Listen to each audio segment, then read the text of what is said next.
Apostila do segundo ano, módulo 17, Brasil, Relevo e Geografia e Litoral Brasileiro. O autor começa essa abordagem colocando duas frases de reflexão. Tudo flui, nada persiste, nem permanece o mesmo. Você fala em relevo, ele sofre influência principalmente pela ação humana, rapidamente pela ação humana e lentamente pela ação natural. E reforça esse ponto de vista com outra citação. Assim como o homem e a sociedade, a natureza está em constante transformação. Essas mudanças, entretanto, são com frequência lentas, às vezes imperceptíveis aos olhos humanos. Ao longo do tempo, porém, elas se revelam grandiosas. Esses exemplos é o que nós estamos vivendo atualmente com a colocação de alguns autores que essa forçada quarentena está acelerando o processo de tecnológico em torno de 2 anos a 5 anos mais rápido. Será que isso é verdade? Reflita sobre isso. O que é geologia, o que é geografia e o que é geomorfologia, tá? Essa abordagem aqui reflete sobre a importância da geomorfologia, da geologia, para entender o estudo da Terra. A geologia é a ciência responsável por estudar a construção, a estrutura, a formação e as mudanças que ocorrem na litosfera, ou crosta terrestre ou superfície, como os fenômenos como terremoto, vulcanismo e os movimentos das placas, que são forças internas, que modificam rapidamente este relevo. A palavra geologia vem do grego estudo da terra. A geografia estuda o espaço geográfico. Geólogo é como chamamos quem estuda a geologia e o geógrafo estuda a geografia. A estudo do relevo brasileiro é estudada por vários geólogos. Qual a relação entre a geologia e a geomorfologia? São ciências interligadas, ambas derivam da geografia.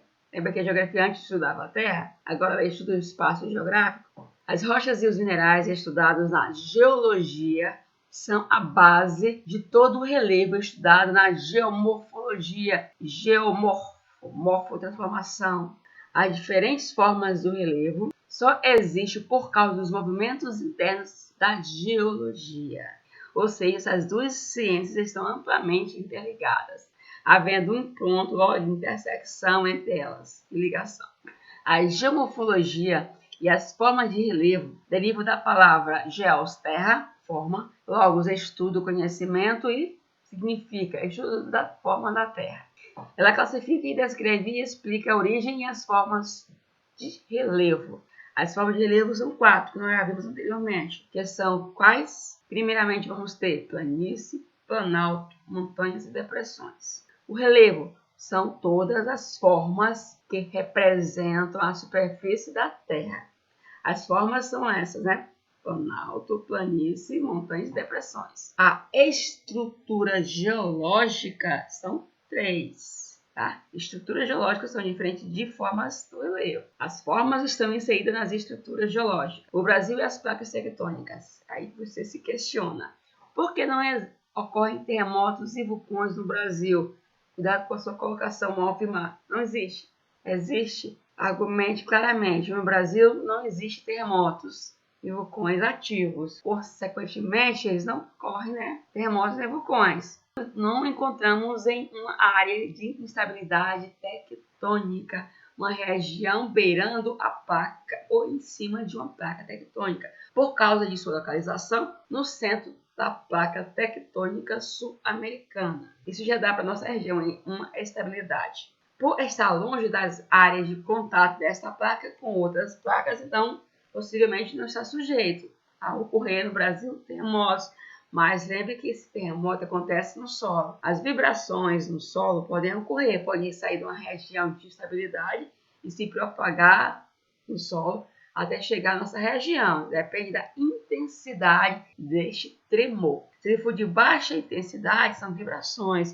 De elevada intensidade, já passa a ser terremoto. Porque tem o quê? Um grau de devastação, de destruição. Não há formação de cadeias montanhosas no Brasil. Não há montanhas no Brasil. Há mais de 70 milhões de anos, né? que surge a partir de movimentos orogênicos.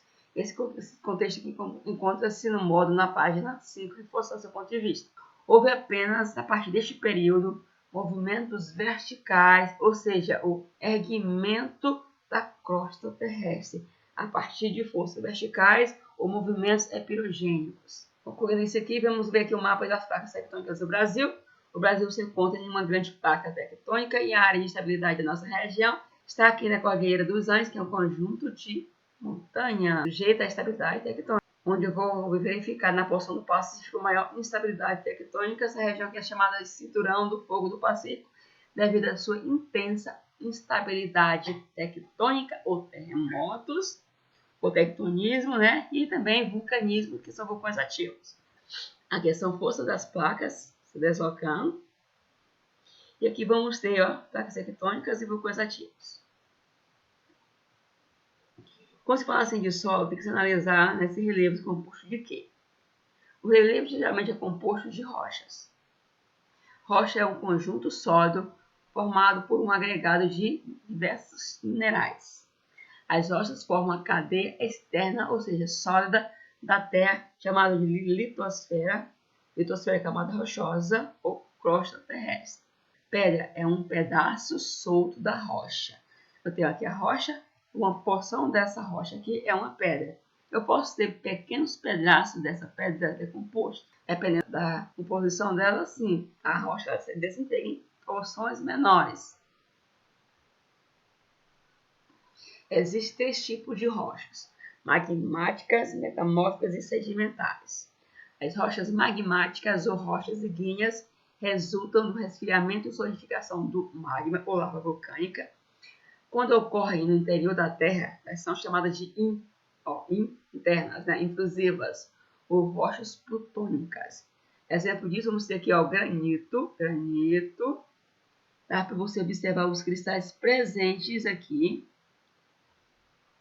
E as extrusivas são rochas chamadas de vulcânicas. Um exemplo vai ser o basalto e a pedra pome. Peraí. As rochas intrusivas, formadas pelo lento resfriamento e solidificação do magma. Elas se vão resfriar dentro do magma. Por ser um processo lento, você vai observar a formação de cristais presentes, como você observa a rocha a olho nu. Já nas rochas extrusivas, como elas são resfriadas fora ou na superfície, elas vão sofrer um choque térmico. Nesse choque térmico, você não percebe a presença desses cristais. A coloração dela é mais escura. Onde são utilizados então esses elementos? Basalto e granito são utilizados durante a construção civil. O basalto é usado na pavimentação de calçadas, aterro, cimento, produção de plásticos, reboco e revestimento. Enquanto que a pedra prônio, você já observou, né, que alguns têm em casa, utilizado para a limpeza dos pés, como cosmético, polimento de dentes, material protético, produção de sabão e detergente. Já a metamórfica já sofre uma metamorfose. Eu coloquei para vocês, né? Transformação, entre aspas. São rochas que sofrem uma transformação, uma mudança, porque elas, elas se formam a partir de rochas magmáticas, ou rochas sedimentares, ou da própria rocha, aqui, metamórficas, né? Quando submetidas a certas condições de temperatura e pressão que acontecem no interior da Terra.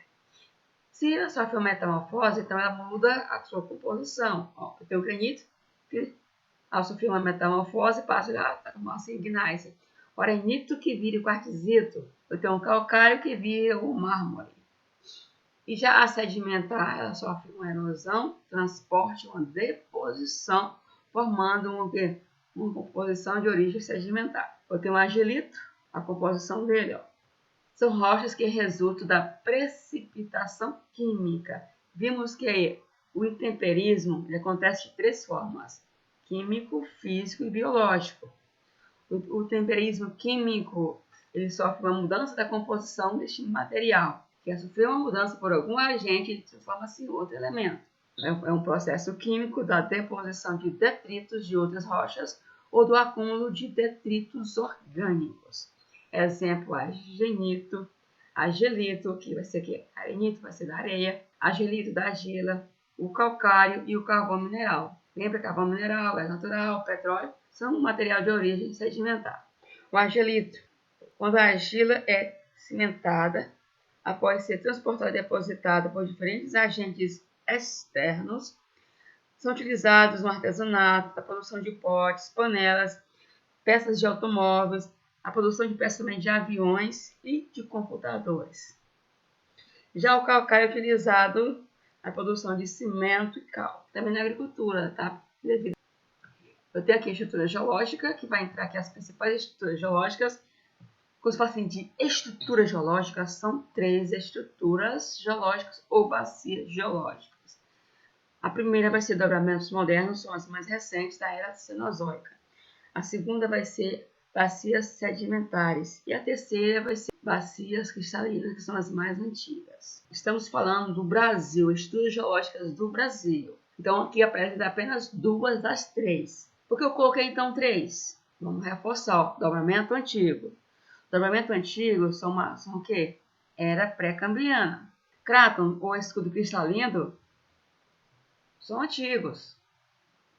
Porém, no Brasil vamos ter aqui a região composta de terrenos vulcânicos ou escudos cristalinos, que se formaram na era Mesozoica, onde vão sofrer intenso derrame vulcânico, formando solo de origem vulcânica ou a terra roxa, que são solos bastante férteis.